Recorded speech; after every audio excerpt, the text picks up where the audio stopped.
이 대표는 연일 윤핵관 때리기에 나섰습니다. 윤핵관들이 신났다라는 주장을 했고요. 이 대표에게는 오늘이 운명의 밤입니다. 앞선 징계위는 연기됐었고 이 대표는 급기야 윤리위를 향해서도 비판을 했습니다. 윤리위가 무슨 저희가 있는 것 아니냐, 그 배후에 윤핵관이 있는 것 아니냐, 기우제식 윤리위 아니냐, 뭐 이런 비판들입니다. 영상으로 만나보시죠. 김철근 현 당대표 정무실장 징계 절차 개시 사유는 증거인멸 의혹 관련 호민유지 의무 위반 제4차 중앙윤리위원회 7월 7일 날 개최하기로 결정을 했습니다. 그래서 소명 청취 후 심의 의결하기로 하였습니다.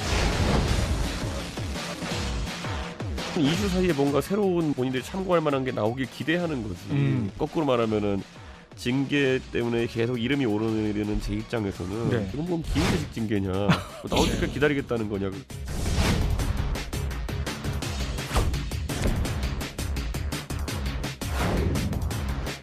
당 대표로서 조금 좀 더 절제된 행동을 하면은 좀 더 신뢰를 주지 않을까. 네. 마음의 근육을 쌓는 그런 시기가 됐으면 좋겠고요. 제가 흑화하지 않도록 만들어 주십시오. 예. 제가 흑화하면 그것도 재밌을 겁니다, 진짜. 저같이 여론 선동 잘하는 사람이 흑화해가지고 진짜 그러고 다니면은 예? 어떻게 해서 그냥 기대도 될 겁니다, 그건.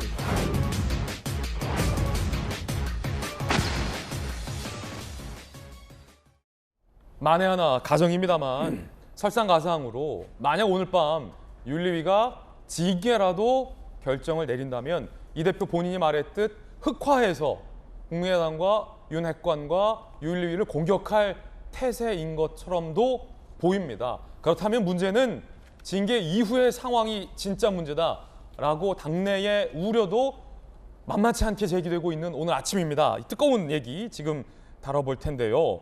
어제 고위 당정협의회에 마침 이 대표가 참석을 했는데 분위기가 상당히 묘했다고 합니다. 그리고 그 자리에서 윤리 징계를 앞둔 이 대표가 지난 대선 때 본인이 기획했던 59초 쇼츠 공약을 언급했다라고 합니다. 나 이거 잘했다. 대선 때 알아달라. 이런 뜻이었을까요? 함께 보시죠.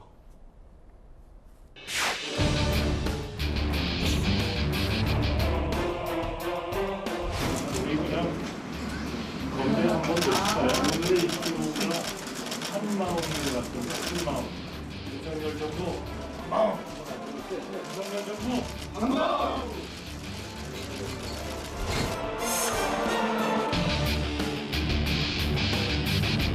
속도감 있는 그런 정책 추진의 어쨌든 의지가 국민들께 투명되었으면 좋겠다라는 생각합니다. 대통령 선거 때 전 국민을 열광하게 했던 59초 쇼츠 공약 모두 알고 계신지 궁금합니다. 앞으로 당정이 힘을 합쳐서 정책 수요층을 세밀하게 분절해서 치열한 메시지전을 해야 될 것으로 저는 생각합니다. 우리 당정은 불편한 이야기를 할 수 있을 용기가 있어야 된다.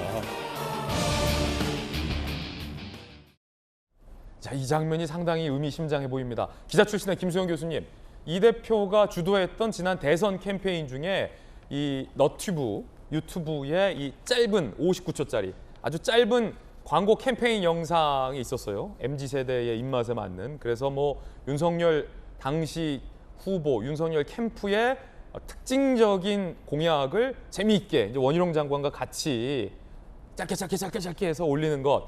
그거를 저 자리에서 언급했다라는 거. 이거 어떤 의미일까요? 나 지난 대선 때 이거 잘한 것도 있다. 뭐 그런 걸까요? 대선에서 어쨌든 이준석 대표의 공이 없다고 할 수 없죠. 59초 쇼츠 공약 같은 경우에는 워낙에 이 MZ세대가 미디어에 프렌들리한 세대이고 어떻게 짧게 영상 안에 압축적인 메시지를 담아서 세상에 내보내는 그러한 것들이 어느 정도 젊은이들 사이에서는 화제도 되고 이야기도 되고 대선에 기여한 바가 분명히 있을 텐데 지금 이 상황에서 저 언급을 한다는 것은 특히 이제 윤리위의 결정을 바로 앞둔 상태에서 모든 미디어가 저렇게 보고 있는 상황에서 자기 PR을 한다는 것. 물론 정치인의 자기 PR은 굉장히 중요한 덕목입니다. 그걸 얼마나 세련되게 하느냐가 중요한데 뭐 국민들 많이 느끼실 거예요. 지금 굉장히 이준석 대표가 궁지에 몰린 상황이기 때문에 자기가 대선에서 기여한 바가 적지 않다. 얼마 전에 그 페북에 손절이 아니라 익절이다 이런 얘기도 썼잖아요. 그러니까 본인이 굉장히 당에다가 여러 가지 손해라기보다는 훨씬 더 기여한 바가 큰데 지금 자기를 잘라내려고 하는 거 아니냐라는 이제 이 얘기를 하고 있지 않습니까? 그런 점에서 본인이 대선의 공이 적지 않은데 이렇게 자신을 내쳐버리면 예. 그것은 마치 토사구팽을 당하는 듯한 그런 모양새가 될 것이기 때문에 다시 한번 윤리위의 결정이 있기 전에 나의 공을 좀 알아다오라는 것을 어필하기 위해서 저 짧은 시간에 저 자신의 이제 PR을 담은 저런 이야기를 한 게 아닌가 싶습니다. 그렇군요. 지난 대선 때 정말로 두 발로 뛰었던 이양수 의원님, 뭐 전면에서 미디어를 상대하셨잖아요. 59초 쇼츠 공약 이 대표가 했던 것도 뭐 꽤 효과적이었다라는 평가가 있는데 사실 대선의 여러 가지 요인 중에서 59초 쇼츠 영상이 과연 얼마나 큰 대선 승리의 주요 뭐랄까요 승리 요인이었냐라고 묻는다면 글쎄요 선거를 직접 진두지 해보셨으니까 이 대표가 언급했던 59초 쇼츠 영상이 뭐 어느 정도의 영향이 있었을까요? 대통령께서 선거 끝난 직후에 이런 말씀을 하시더라고요. 0.73% 차이로밖에 이기지 못했기 때문에 한 분 한 분 모두 다 승리의 견인차가 아닌 분이 없다 이런 말씀을 네. 하셨었거든요. 그래서 이준석 대표가 이제 59조 쇼츠도 있었고 이제 AI 윤석열 뭐 여러 가지 그리고 이제 기차 타고 호남 내려가고 이렇게 하는 여러 가지 아이디어를 많이 냈죠. 그래서 대선에 기여한 바가 큽니다.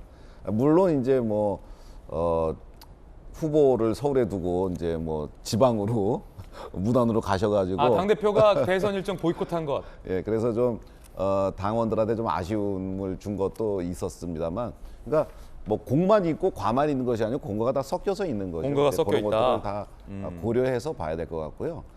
지금 이제 이준석 대표가 59조 쇼츠라고 한 것을 이렇게 이야기하고 이러는 것은 아마도 이 윤석열 정부에서 지금 좀 공보나 홍보 분야가 좀 약하다. 예. 속도감 있게 정책을 국민들한테 잘 알렸으면 좋겠다. 과거에 선거 때 그런 예가 있었다. 이제 예. 이런 차원으로 얘기한 거라고 그렇군요. 보면 좋을 것 같고요. 어쨌든 그 정책 홍보가 좀 잘 예. 됐으면 좋겠다는 마음이 표현된 것 같습니다. 얼마 전에 이 대표가 이 대통령실을 향해서 쓴소리를 했어요. 인사 관련, 정책 관련 나한테 하나도 안 올려주고 나 때문에 지지율 떨어졌다고 하는 게 말이 안 되는 소리다라고 대통령실에게 서운함을 표현하기도 했는데 대통령실에서 당대표나 정당에게 안 알려줍니까 그렇게?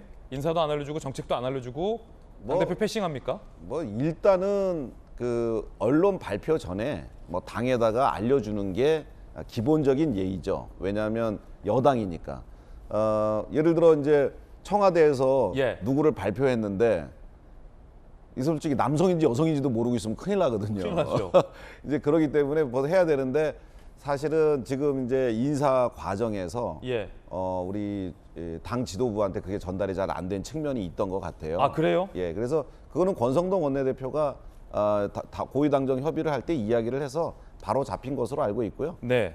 지금은 이제 인사 수요가 있을 때, 예. 뭐 검증이라든가 뭐 이런 것은 뭐 아주 보완 유지되면서 이루어져야 되는데 그런 것은 당에 미리 알려줄 수는 없죠. 근데 끝나고 언론에 발표되기 전에는 예.